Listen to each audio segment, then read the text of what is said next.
Avengers! Assemble. Hello everyone and welcome back to Excelsior, the world's #1 Marvel's Avengers podcast. I'm your director, Christian Buckley, here for your episode 4, the weekend of September 24th, 2022. As always, I am joined by the Apex legend, Jack Martin. Excelsior, Christian. How has your week been? It's been good. Work stuff, applications for things, more work stuff, a Star Wars show. That's pretty sweet. And I'm seeing Avatar tomorrow. So Whoa. good back half of the week. And my girlfriend's visiting. So the end of the week, great. The first half of the week, work. But how about you? That's exciting. My girlfriend's also visiting me this Very weekend, nice. so that's good. We're both in those long distance relationships, man. So that's nice. But yeah, tell me about Avatar. I know you're the resident, and I know you and Omar, Joey Click's resident Avatar fans. The only two in existence that I can think of, really. So you must be really excited. I am. And to be fair, I have done my fair share of clowning on Avatar, right? I didn't see it when it was initially released. My mom didn't want us to see it. Dude, you didn't see that when it came out? No, I didn't. What? No. I think I probably knew this, but that is so surprising. Right? Everyone saw that movie. I know. My mother, if you would like to ask her why, I don't know the reasoning, but she was like, not that one. Because I was like middle school. It was still like, Cusp. we needed yeah. somebody to like go with us. And I don't know the reasoning. That movie was like the Wii of movies. Yeah. Everyone just got it and forgot about it in the next like 5 years after. That's a very good comparison. It makes a lot of sense because I think the Wii might be my favorite console. But anyway, when it comes to Avatar, right? Like I watched it I watched it at like a friend's house, I think around when the DVD release happened. And I was like, oh, I don't get the hype. And I was also like 12, probably. So completely could not appreciate the strengths of it. And then I watched it with Omar at his house a couple summers ago. And this was probably like 2019 summer, maybe 2018. And watched it. He has a very nice entertainment setup, but like it's still not the optimal experience, right? So I was like, oh, visual's nice. But I was blown away at how structurally and like how the tone and writing, how influential that movie was to so many blockbusters, literally every blockbuster of the last decade, including the entire MCU. There's a lot of Avatar in MCU projects beyond the CG. Like humor, the smarminess of like the businessy people, the way they balance set pieces and stuff. And I think Avatar is like really great at doing that because it has one of the greatest filmmakers of all time behind it, not just Disney money, but yeah, I'm excited to see it in theaters. Now that I can understand why there's the craze behind it, besides me just really liking it as a movie. Yeah, I'm excited for you to see that in theaters. I honestly either forgot or didn't realize that you hadn't seen it in theaters. So for you being the world's biggest Avatar fan, it just seems right. So happy for you. I got to rewatch that at some point. Yeah, well, ask Omar. He's already seeing it 4 times. He's lined up a few showings. I'm only good for one. Maybe I'll see it with my brother, but check out with him. So yeah. But how are you in the world of Marvel lately? I'm sure Avatar is going to be relevant to this podcast next week when it dethrones Endgame. Endgame got back to #1, right? I feel like Avatar was still there. Okay. I feel like Endgame is going to stay at #2. Yeah. But in terms of me and Marvel, I got nothing going on really with Marvel.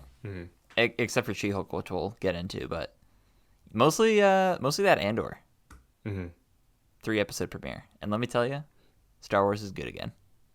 Yeah. Star Wars vacillates between Star Wars bad, Star Wars good. There's very little in between. And Star Wars is good again. Yeah, I have hopes for Andor, and much like Avatar having dethroned Endgame. I did check. It's ahead by 200 million right now from the Chinese release it had in 2020. Avatar or Endgame? Avatar is. Okay, yeah. That lead will just continue, and I think the lead of Star Wars series on Disney Plus pulling ahead of Marvel is going to continue as well after Andor this week. But this is a Marvel show.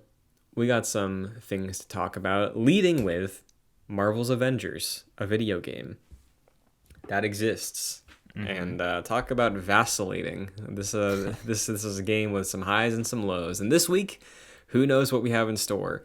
Kick off Fury's report. Let's see what's happening right now in Marvel's Avengers. From now until September 29th, triple XP when playing as Black Widow. We have seen a handful of these happen over the past couple months, and this is just continuing. Black Widow this week, triple XP, fitting because the current event in the game is the Red Room Takeover, which is also going to be running through the month of September, ending on September 29th. As of this recording, this was put into place a couple days ago, but Crystal Dynamics has permanently increased bonus unit rewards for the following mission structures. Drop zones will now net you an extra 125 units. Threat sectors, priority missions, villain sectors, and vault missions will net you an extra 250 units. And Rise and Shine Daily, Jack, I have no idea what the hell that is. Everything has names in this. Everything has a name. Yeah. In this game, and I couldn't tell you what it was. Like multiple choice, I don't think I could tell you what the answer. I mean, maybe it's like a login bonus or something. Like you go in and you do a thing, like a daily. Yeah. That will get you an extra 500 units. And the blog details that they wanted to do this to give more opportunities to earn shipments, which are the fun little care packages that you open 100 of them, you're guaranteed to get the highlighted shipment skin. And currently, the flashback system they had somewhat recently is returning for shipments.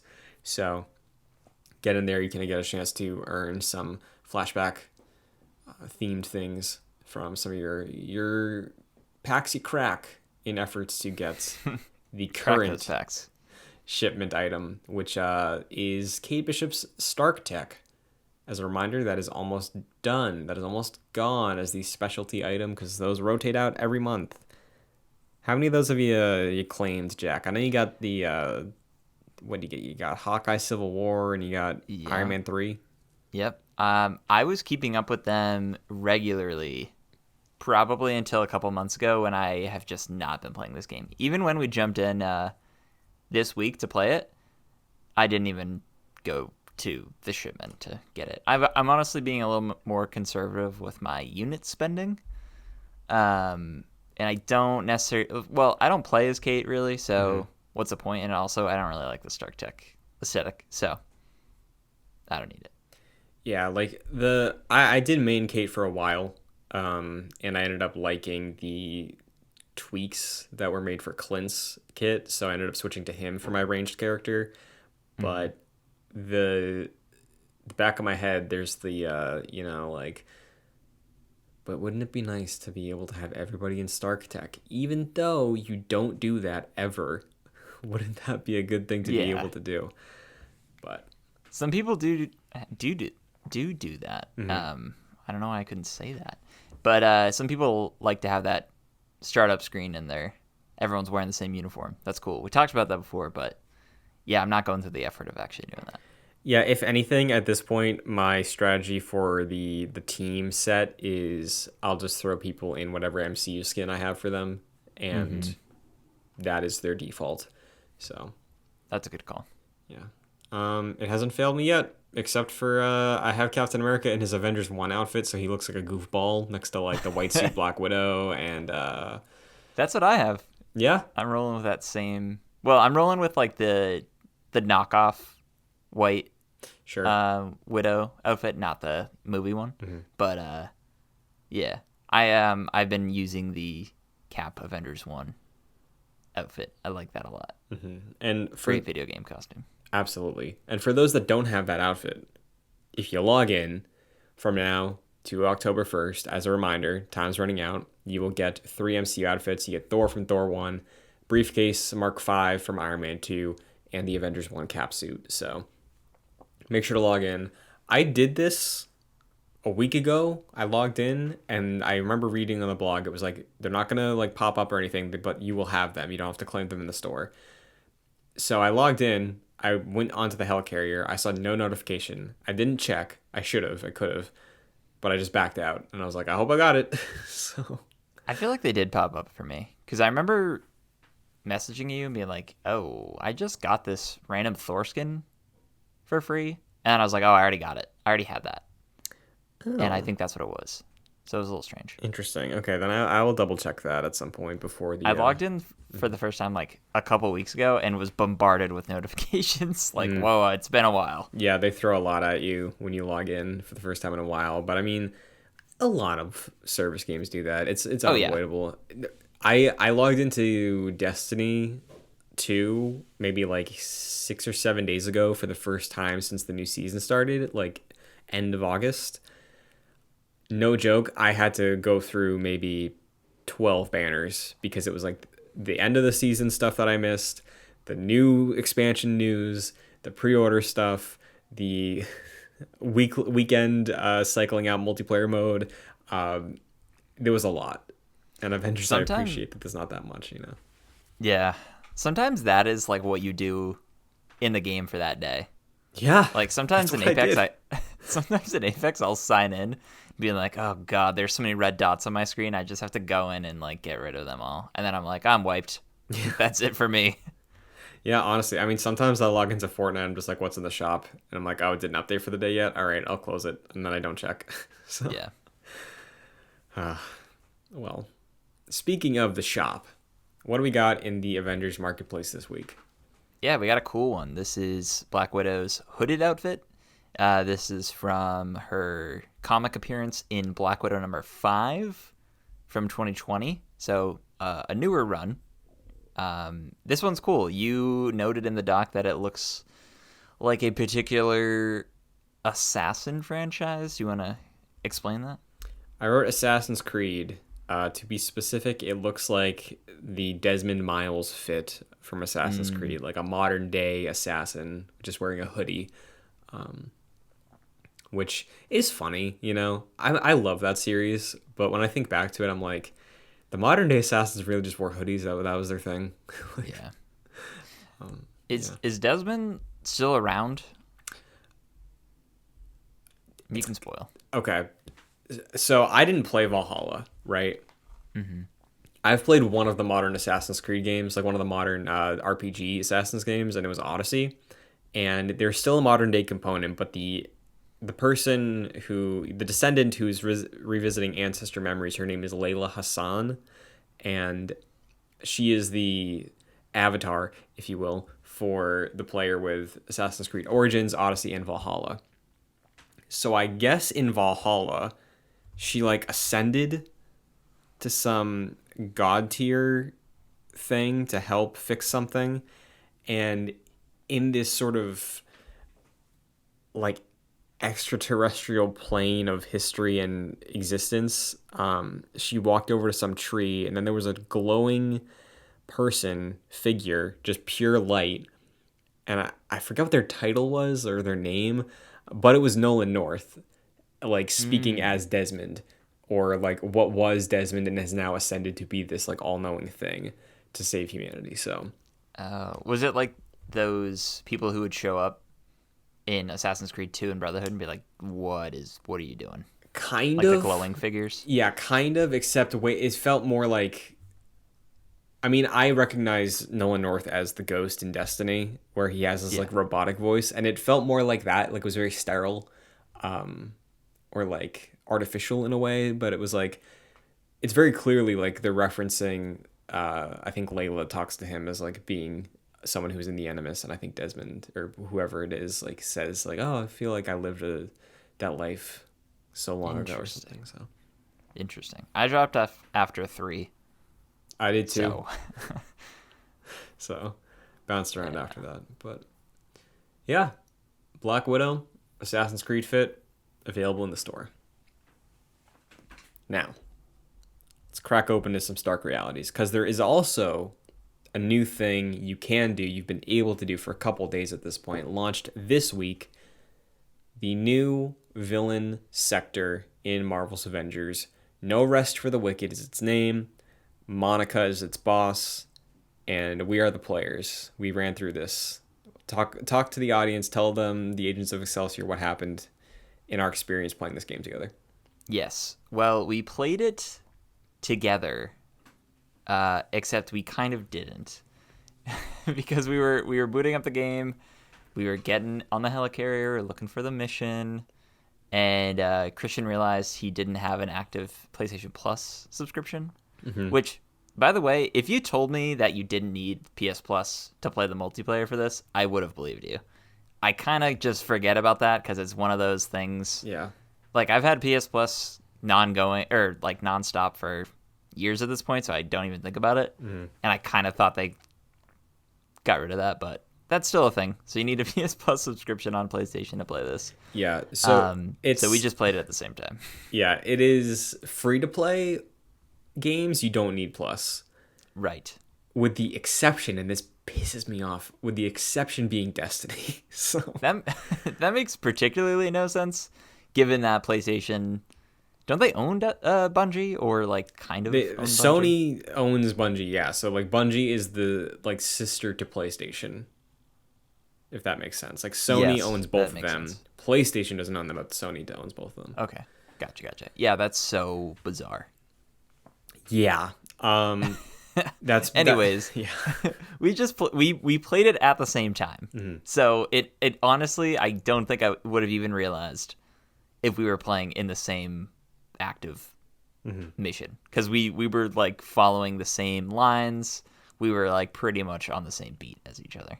Yes, and we were talking to each other as we were playing through it, so we were sharing some thoughts during the playthrough. And honestly, I feel like that probably would have been a more fair assessment the way we did it, because had we been in that together, I imagine that final fight would have gone a lot faster.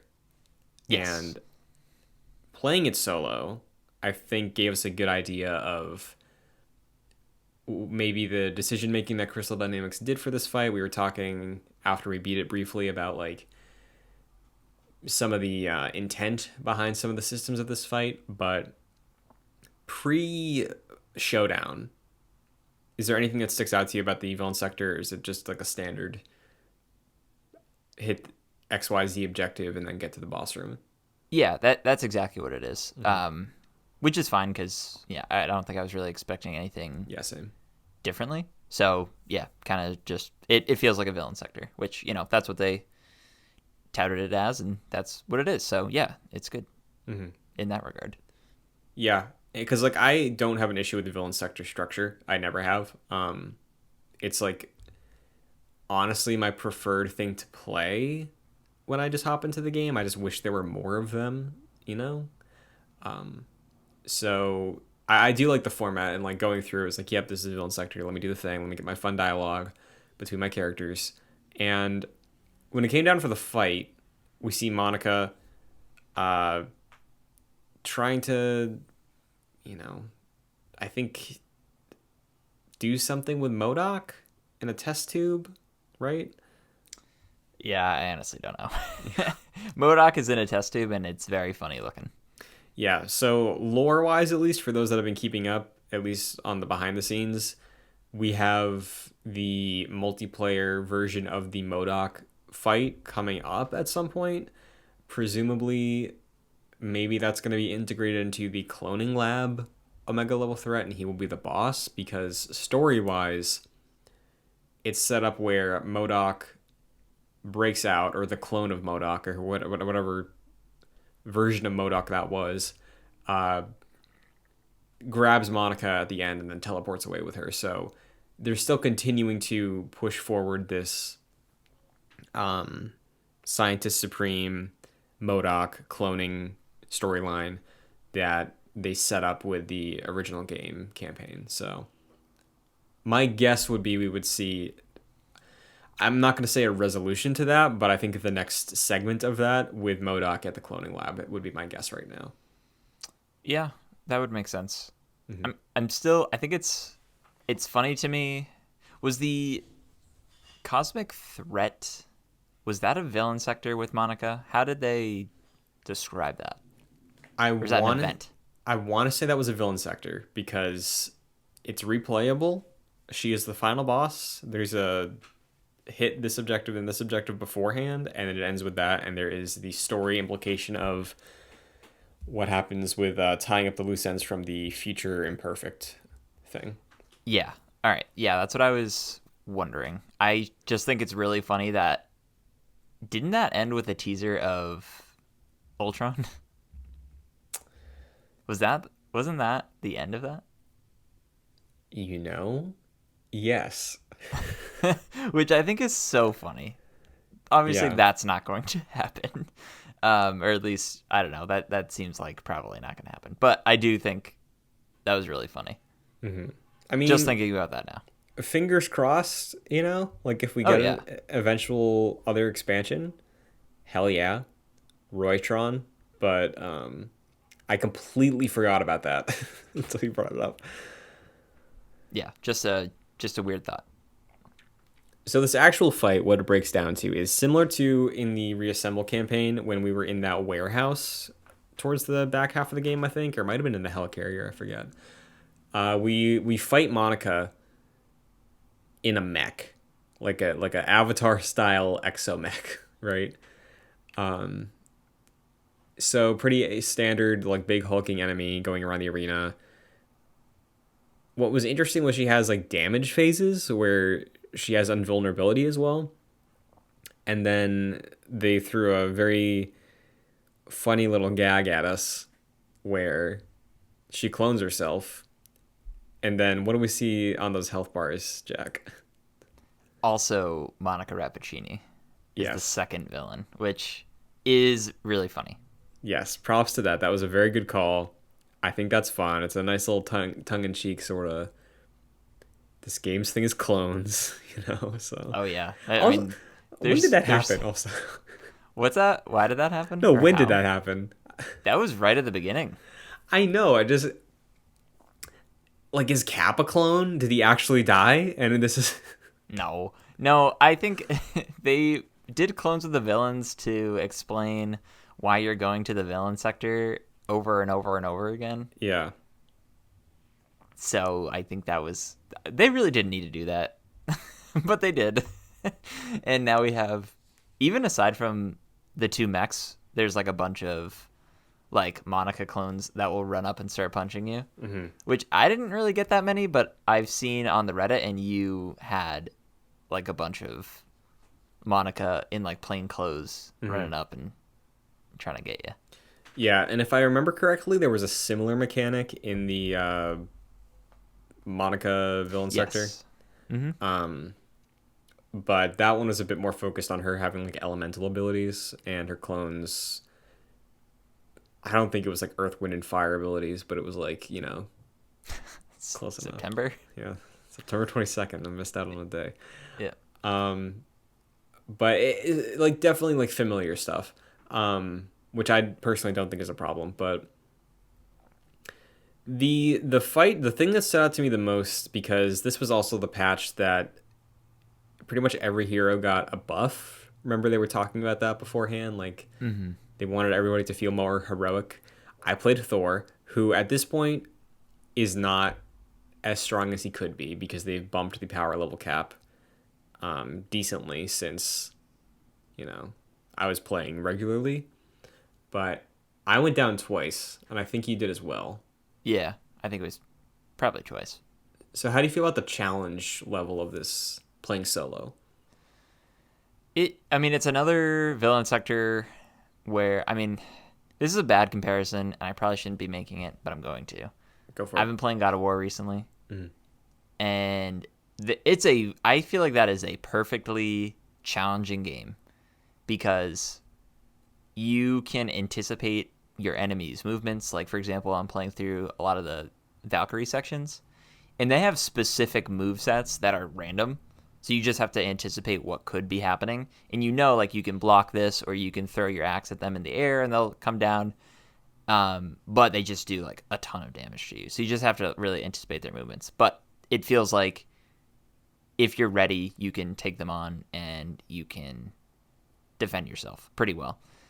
With this, I felt like I didn't really get the moveset quite yet of Monica. Maybe it's because I haven't played it all that much. Mm-hmm. But also there's just like a bunch of random stuff flying at you at various points that didn't feel like I could prepare for or could dodge easily. And that's kind of my issue with the Avengers gameplay in general. Like, especially if you're a flyer, you're just going to have stuff like coming at you and you like really can't dodge it all that well. So I didn't think that was necessarily fair at a lot of points. And that's kind of Avengers in general. But yeah, that was kind of my issue with it. Yeah, I think both of us finished the fight around the same time. So I think it would probably, I would assume, took maybe like, let me know if this is I'm bad on estimating time sometimes, like 8 minutes maybe from the start of the fight to the end. Probably like 5 to 8. Yeah. So only ran it once, but I did struggle a little bit with figuring out the damage phases. Like, once also Monica popped up, like it seemed clear enough that it was like, okay, when this one is blocking all your damage, the other one is vulnerable.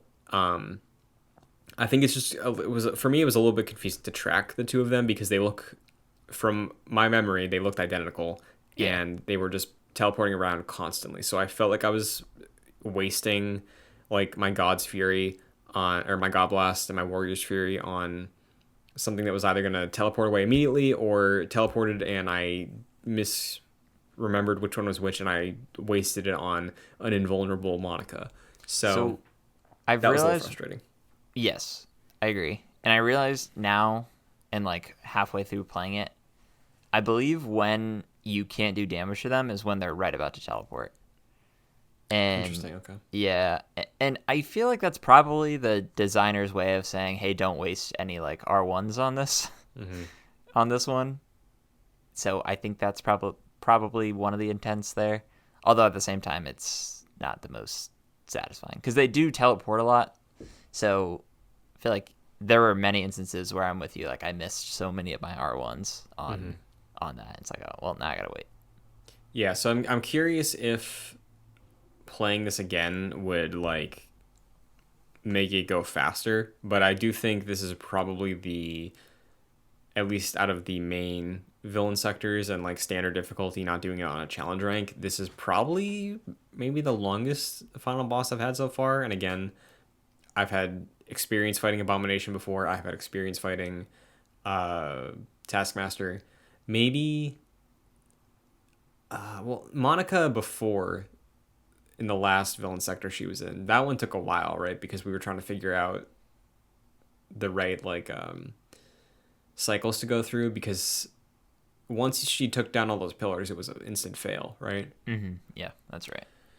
So similar to that mechanic in that fight, I was talking to you, I imagine this is a thing that we've heard a lot about from Crystal on the, dev blogs and stuff, that they want to make sure that content is challenging but not impossible, and also is in a place where higher level players can't just breeze through it immediately. So that is my interpretation on why there's the teleporting in like specific damage phase mechanics, because that gated you and I from being able to just like Warrior's Fury, God Blast, Bifrost, and then just carry out the Odin Force to do like our iconic attack chains till they're toast, right? Yeah. So understandable. I imagine that was the decision making there. It was just a little frustrating, like I mentioned, to like figure out and learn it, because it wasn't very like visually identifiable to me, at least. That could just be me. Yeah. I'll say in general, like for the scale of what this is, like it's just another villain sector. So it's nice to have this in the rotation. Like this was a small little drop for the game, and it's cool to, I don't do this anymore, but when I was, especially early in the game, jumping in for the dailies and the weeklies and going through like the villain sectors specifically and actually going through and playing those missions. It's nice to have, and that was an early complaint, like there's 2 villain sectors and you're just doing those constantly. So it's nice to have that variety at this point. Yeah, I agree. And honestly, now that I'm in there again, I might, if I'm looking for something to do and I don't want to play more Red Dead, I'll pop in and maybe do the Abomination one or fight Maestro again or something. But yeah, I think this is solid. This was never going to be a make or break piece of content for the game, but I think it's fine. Yeah. It was a fun time. We had a good time chatting over the experience. So Yeah, definitely. any final thoughts on the villain sector or what we could be getting next before we move on? Yeah, what do you think we're getting next? Are we talking about like Bucky and all that?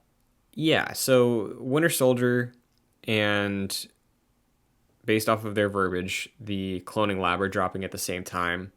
That is the patch after the one we just got. So the next content drop will be Cloning Lab, which will be an Omega level threat.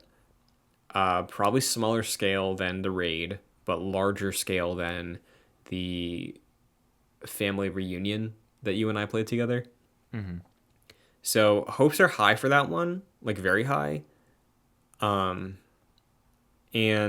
this was a nice little appetizer for it, I guess, because interesting to see them work out strategies to make the combat not over in an instant for us. So I'm excited to see that level of boss design at the end of a longer, more fleshed out mission, I guess, is what I'm looking at the cloning lab to be. Sure. Yeah, and I'm particularly looking forward to Bucky as well. Like that seems like a really interesting moveset. Mm-hmm. So, yeah, that'll be fun. I feel like we'll get that before the end of the year. I'm going to say October. No, I mean November. I meant November. I thought November in my head. I meant to say November. I think, Thanksgiving drop. Mm-hmm. Yeah, Veterans Day, right? That's Yep. perfect time for the Winter Soldier, Sure. I saw this on the subreddit. Apparently there's a leak going around of like titles for some of his abilities, and I guess his melee is a shotgun. Whoa. So that's like some Devil May Cry stuff. Like you press square, you don't punch, you shoot. That's cool. So I would love if that was the case. That'd be very, very unique. So Yeah, like that. fingers crossed. But meanwhile, Jack, got some interesting things going on. Let's continue talking about this game and your history with it. You're an Iron Man main. You were, at least. Mm-hmm. I was. What was your favorite thing about Iron Man in this game? Oh, I loved when he was glitched and I can throw up my shield barrier and spam R2, and then I have like the unlimited bar up top, and I would just fire missiles everywhere, and it would clear everyone in an instant.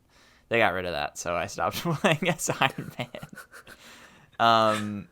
So that was kind of it. I just realized that in my head, like, why did I stop playing as Iron Man? That's why, because he now functions like a normal character. And I miss the broken version, to be honest.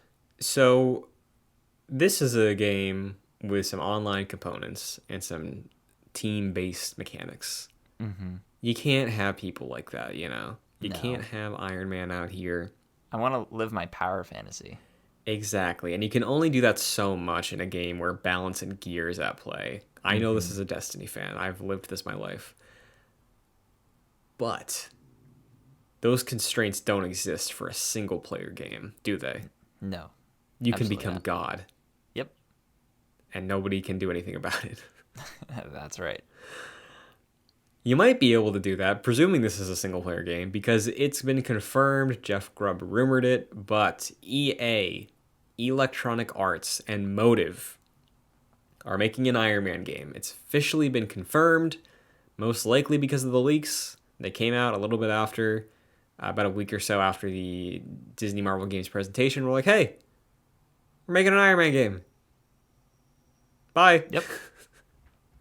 They certainly announced it. They did. And I think we heard about this. Did you say it was from Jeff Grubb? He did, yes, because initially he said EA Black Panther, and he said, I've heard of other games that they're doing. And then, like, a day later, he was like, okay, to avoid anything else, it's an Iron Man game. And that's coming out before Black Panther. So, This is interesting coming off of the Gamescast. You had with Kevin yesterday about people just being like, yep, this is a game that's happening. So I think EA is probably like, well, cat's out of the bag. so But this is really cool.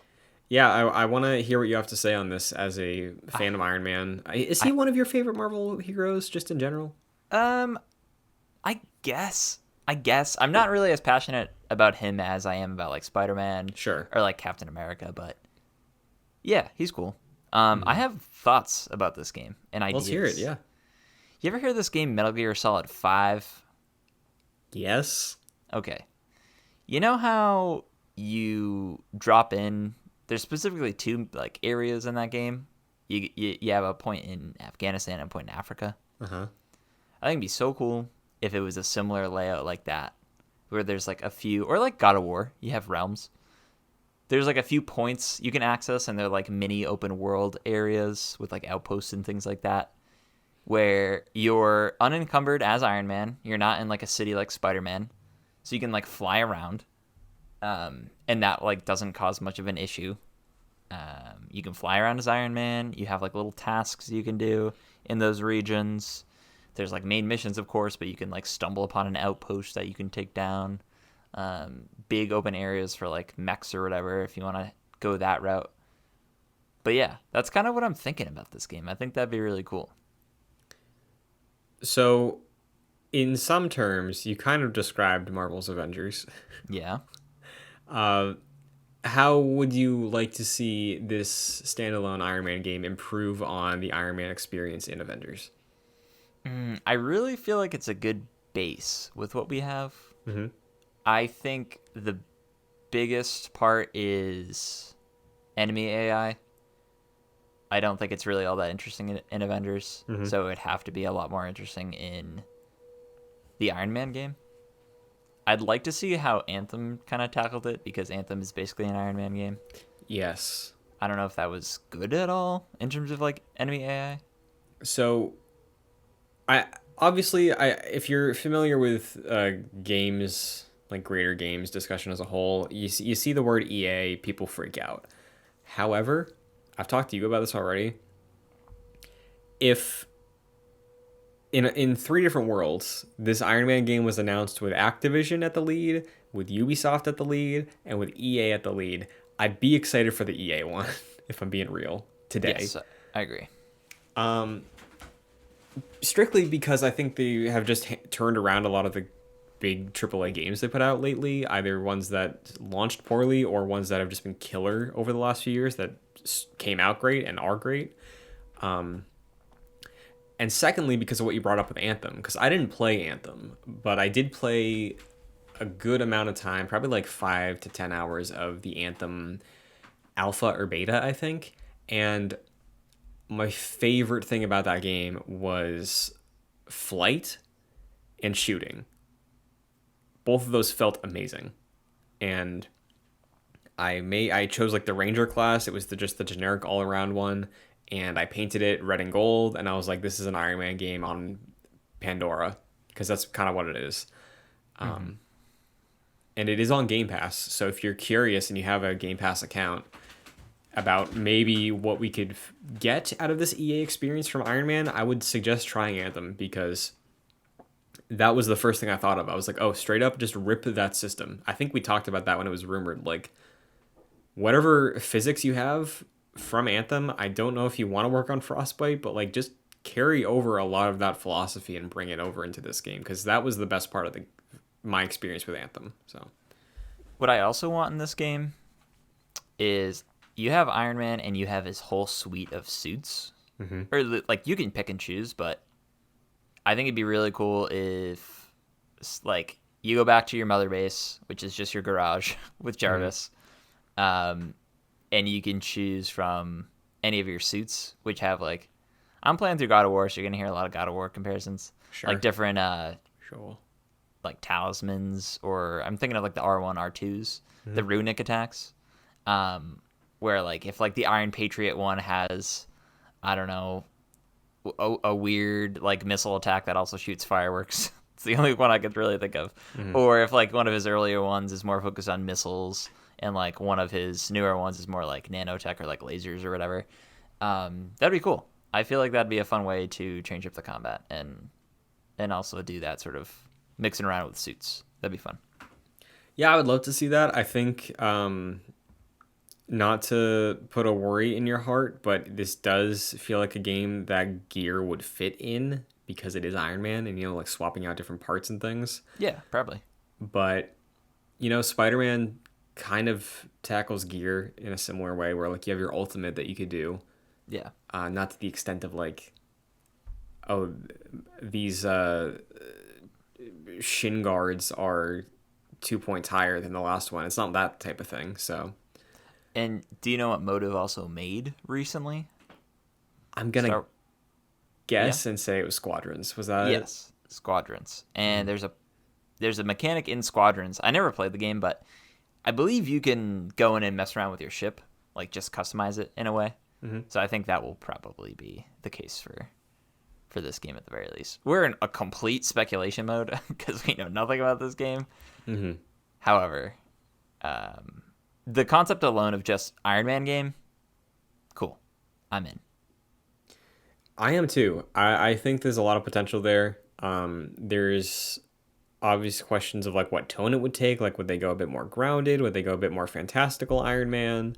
I think in the year 2022, there's a lot of eyebrows that would be raised if you adapted elements of the Iron Man 1 film. But I think open world segments, whether it is in a city or different locations around the world, I think would be cool. I agree with you. But yeah, very curious about this. Now, Motive before Squadrons, are you familiar with any other stuff they've done, or is Squadrons their like big breakout point? Because I remember they were support, I think, for Battlefront 2, and I don't know what before that. I'm pretty sure that was it. Okay. Yeah, I'm pretty sure they started with support on, I mean, according to their Wikipedia, they started first with support on Battlefront 2. Mm-hmm. And then they shifted to Squadrons, and now they're releasing Dead Space early next year. Oh. And then it's Iron Man. Yeah. Motive seems like a studio that has been around forever, but really has not. Yeah, that's surprising. I completely forgot they were on Dead Space, but yeah, if you want to talk about just superficial stuff that will carry over, Isaac Clarke, that mechanical suit with the light coming out of it, oh boy, that's going to be atmospheric when we get to see Tony in that, Yeah, and just like the heaviness. I haven't played Dead Space, but it seems like it has a very heavy control scheme, which I like. And you have to imagine that would be the same for Iron Man. Yeah, you would hope. Also, I think it would be very funny because back in the day when EA was like top of the game, putting out like Skate, tons and tons of bangers, they put Isaac Clarke as a guest character in so many things. I would love if Motive was able to put him as a guest suit in like the Iron Man game. Yeah, that would be really cool. I would love that so much. We got to do that more. We've gotten away from that in video games. Remember when like Iron Man was in Tony Hawk's Underground? Yeah, and that was because of the Activision stuff. Yeah, we got to do that more. I agree. I think. I mean, PlayStation kind of does it, but they don't like fully commit to it. It's like, oh, we have this like in-universe style armor set for Jin Sakai that looks like Kratos, Yeah, or Sly Cooper. Yeah, I'm talking like put Sackboy in God of War Ragnarok. Like, yeah, literally him. Not like a doll, not like a little like crocheted Viking toy, like actual Sackboy. Put him in there, Yeah, I do miss that silly zaniness of like the 2000s. Where it's like, we get it. It's a video game. We can just jump around as whoever. Yeah, it's sad. Last thing to put some minds at ease, because we're talking about EA, we're talking about Motive, who has this history with multiplayer support, and Dead Space being a single-player game. This is confirmed that this is going to be a single-player Iron Man game, and this is the beginning of a EA-Marvel collaboration in line with what Jeff Grubb was saying, so presumably, yes, the Black Panther game is coming down the line. I would imagine we have at least one other project out of a collaboration. If we look at what happened with Star Wars, we got what, 4 games from them, not counting mobile stuff. And the MMO, we had Battlefront 1, 2, Jedi Fallen Order, and Squadrons. Yeah. Mm-hmm. And now the next Jedi Fallen Order game. So yeah, buckle up. Do you think the next, if there's another game, the unannounced one, do you think it would be a Captain America game? Because you got an Iron Man game, and then you got a Black Panther game, but then you have the Black Panther Captain America game. Do we just round it out and be like, all right, let's do a solo Cap game? If we already have a solo Black Panther game, might as well do that. I would hope not. I agree. As much as I love Cap, I would hope we get something different. I hope it would be like, honestly, I'd be open for like a Marvel first-person shooter from them, because EA does make some pretty good ones. And I think Respawn's actually doing they're doing like 2 other Star Wars games for them right now. So we could see potentially a lot of this collaboration in the future. What's the other Star Wars game? They were doing a first-person shooter in Star Wars, Respawn is. And they're also working on a tactics game with another studio. Oh, you're right. Wow. Man, Respawn's kind of my favorite dev right now. They're killing it. They're crushing it. They always have been. Yeah. But yeah, exciting stuff. The last thing I was going to ask you, that's why I remembered to bring up the fact that it's single player, because with the history of multiplayer games, I was wondering if you would be open to the idea of a Iron Man War Machine strictly 2-player co-op type deal, or if that's something you don't want them to touch. I'd prefer solo. I like the idea of like the Cap Black Panther game where you play as multiple characters, but it is single player. Yeah. So I would be open for that route if they did choose to include War Machine. Yeah, I think that's kind of where I fall as well. I think it'd be really cool to see the differences in their play styles if they wanted to do that. But before we move on, you get one wish from EA. What is it? It doesn't even have to be a very specific thing, but like maybe character, genre, what would you hope out of the EA vibe of the last few years? For like a game? Yeah, for Marvel. Oh, man. All the games I want are already made or are being made. That's a good point. Like, I would say X-Men, but Wolverine is being made. Yep. Like, Spider-Man the best Spider-Man games are being made right now. Guardians got made. It's pretty good. Yeah, Guardians. Make a good Hulk game, maybe? Dude, that'd be fun. People really stand by that mid-2000s Hulk game. So, I don't know. Do that again. People like to smash. They sure do. You can clip that up. Yeah. All right. Speaking of destruction, it's clobbering time because we got some Fantastic Four news. Have you seen that sentiment lately of like how there's a lot of people thinking that all of the MCU is cringe now, and it's maybe just the fact that we're all older and it's always been this way? But the joke is that when the Thing shows up and says his iconic "It's clobbering time," people are going to say it's cringe. No, I haven't seen this. Where do you fall on this then? People are saying the MCU is cringe. Oh yeah, the people are saying that. Well, because Like- you were there, you saw those things that was like he's right behind me, isn't he? Jokes about the MCU. No, wait, I haven't seen this. You haven't? No. Oh Dude, my I'm God. like a recluse on the internet. Okay, I forgot. Yeah, you did a social media detox. Maybe this was during that. Yeah, maybe. So I think it started on TikTok maybe, but it was like people making fun of Marvel jokes earlier this summer, and like how the humor in Marvel projects is like, he's right behind me, isn't he? Or well, that just happened, and stuff like that. Okay. And then it got a second wind when Thor Love and Thunder came out, and Thor actually said, and he's standing right behind me, isn't he? Oh God. So Well, I definitely get that argument because like for movies that are very comedic or try to be at least, like the recent Thor movie, I don't think that worked. And sure, I totally get that. Not really sure if the new Fantastic Four movie is going to be like that though. yeah, maybe it won't be, because the rumored writers tied to the project now are Ian Springer, who I looked up on IMDb, did not have any credits that I was familiar with. I saw like maybe 6 to 7 listed there. And Jeff Kaplan, not the former Overwatch director, but a writer on Cobra Kai. You watch Cobra Kai? I have not. I was hoping you had. Yes. Okay. Maybe I'm bad to be talking about this, but dude, I'm kind of over Cobra Kai. Okay. It is very much aware of itself as like a silly karate show. Uh-huh.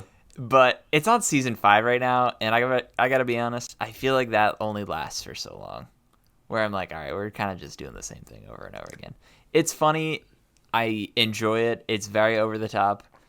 However, I think I'm a little overstuffed with Cobra Kai at this point. I mean, it feels like they're putting out like 2 seasons a year. Wasn't the last season like 3 months ago? Yeah, it came out. I think it came out in like December of last year. So it's like, yeah, I feel like it was the end of last year. So it came out pretty quickly, like before a year. That's nuts.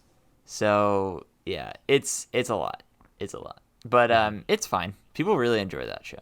So Yeah, I love the Karate Kid film, and I've never checked it out, but I've always been curious. So I don't know what seasons Jeff Kaplan was on. I think it was credited from 2018 to 2021, so that might be all of them. But does the writing stand out to you at all, or like anything like that No. that you could see transfer to Fantastic Four? No. I feel like it's well written in the sense that it is very self-aware. It is very. It's written as an 80s movie, as a 2022 show. Sure. And it does that very well. It's also funny because that show treats not just the first movie, but every movie as equal in the Karate Kid franchise. Like, it treats 1, 2, 3. If there's a fourth movie, I think it's 1, 2, and 3. It treats all of those as gospel. Like, oh, this is the canon of the Karate Kid universe. That is and wild. They treat them all equally, which I think is hilarious because they are not equal in quality. I've only seen the first one. First one rules, but Oh yeah, the first one is fantastic. The sequels are not good. But this movie, the show, like holds them all up as equal, and I think that is hilarious because they're not good. But yeah, it's not. It's like a high school show. It's not like it's not that HBO level of writing or anything like that.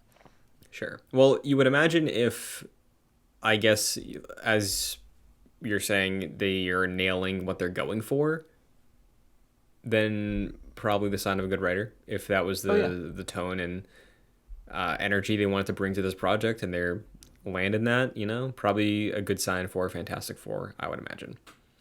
So, and the fact that I haven't heard of any of the Ian Springer projects, like, maybe that's a good thing. Maybe these are really like 6 incredible art house things that Marvel was like, you've proven yourself, Yeah, Who's to say? maybe. But I'm interested to see what they go with for like the tone of Fantastic Four. So Me too.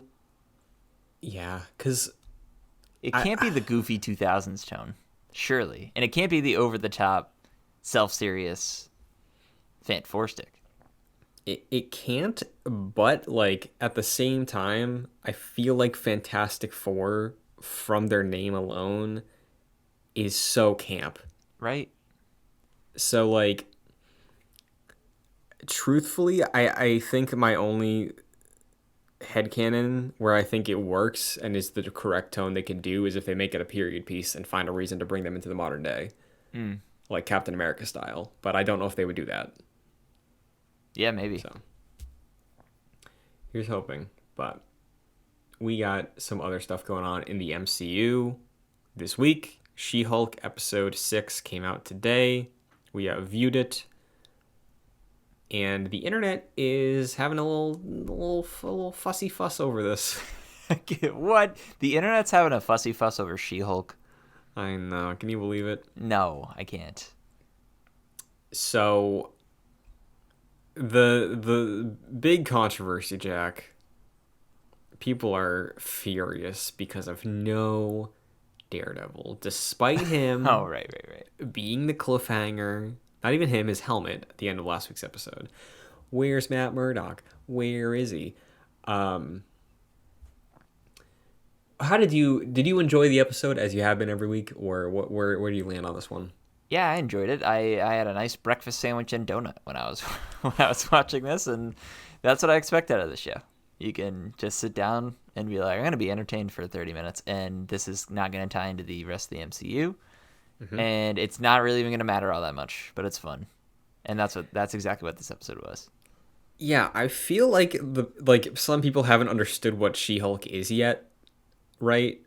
Like there doesn't really need to be an overarching story outside of maybe like character development, but like I don't know, I feel like going into this show and being like, where's the big plot stuff? Where's this character? Where's this connection?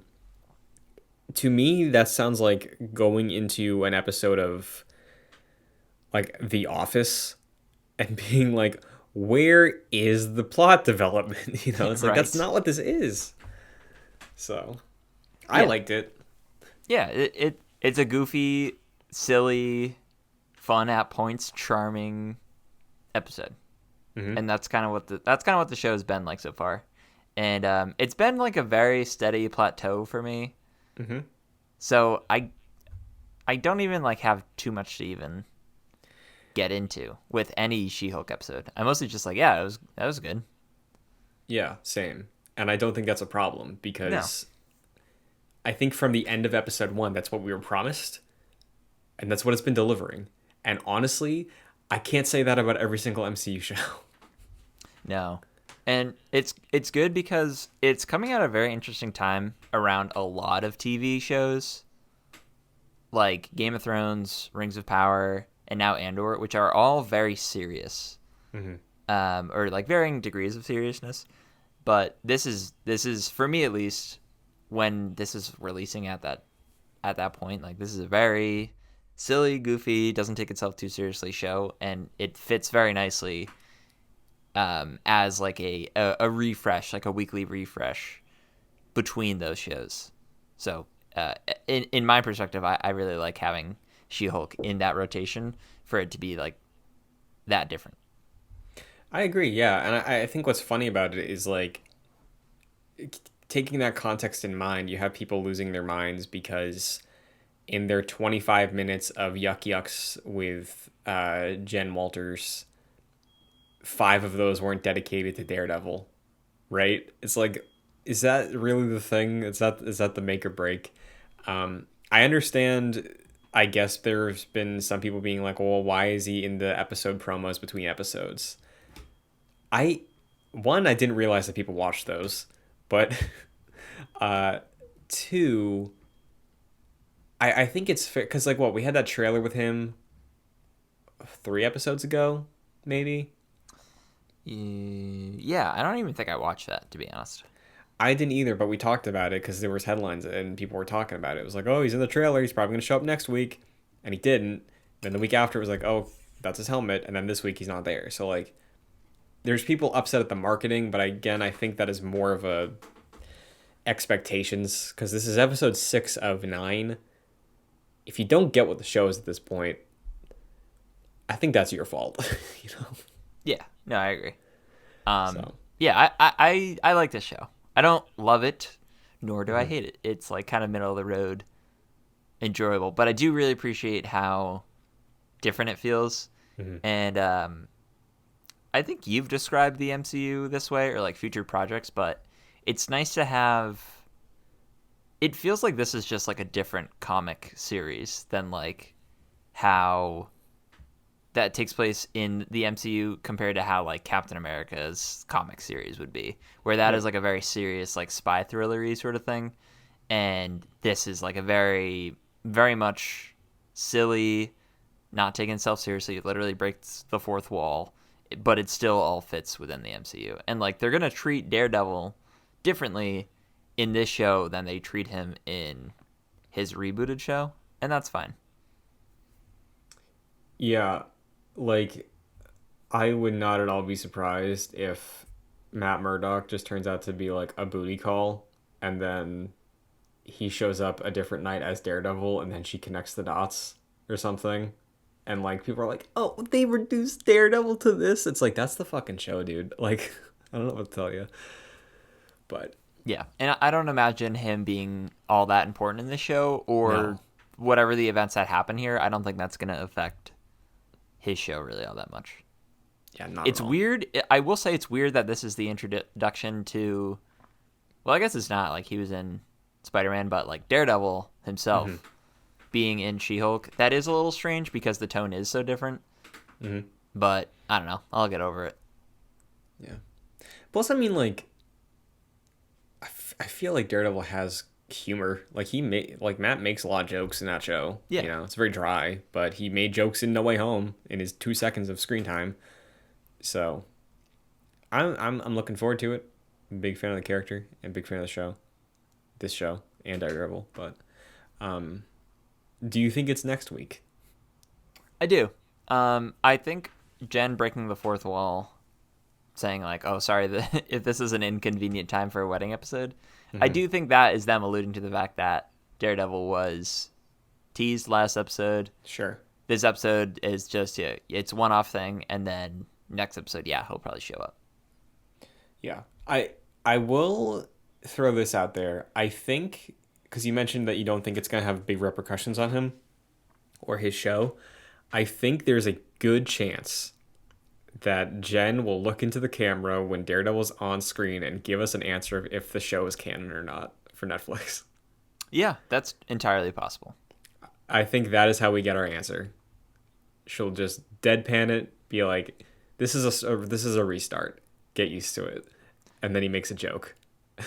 You know? Or do you think we get a non-answer? Do you think she looks at the camera and be like, "Is it canon? Yeah, no, maybe, I don't know," and then keeps rolling? I think that's probably more likely because Kevin Feige likes doing that. Yeah. But regardless, I'm here for it, dude. It's a very refreshing, chill vibe. So Yep. Yeah, I like it. It's fun. me too. We got 3 more weeks of this, so buckle up, everybody. But until then, Jack, where can the agents of Excelsior find you?